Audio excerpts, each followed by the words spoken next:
ஏழுமலையான் கோவில் லட்டில் புதியதாக ஒரு சர்ச்சை.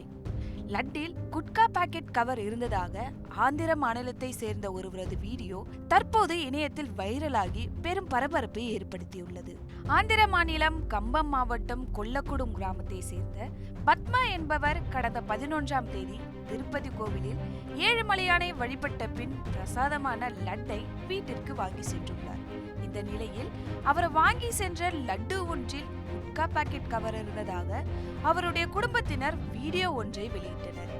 திருப்பதி லட்டில் கலக்கப்பட்ட நெய் விவகாரம் காரணமாக அரசியல் ரீதியாகவும் ஆன்மீக ரீதியாகவும் பெரும் பரபரப்பை ஏற்படுத்தியுள்ள நிலையில் அரசுக்கு கெட்ட பெயர் ஏற்படுத்த யாராவது சதி செய்திருக்கிறார்களோ என்ற சந்தேகம் தேவஸ்தான வட்டாரத்தில் ஏற்பட்டுள்ளது. இந்த நிலையில் பத்மாவின் குடும்பத்தினர் வெளியிட்ட இந்த வீடியோ வைரலாகி பெரும் பரபரப்பை ஏற்படுத்தியுள்ளது.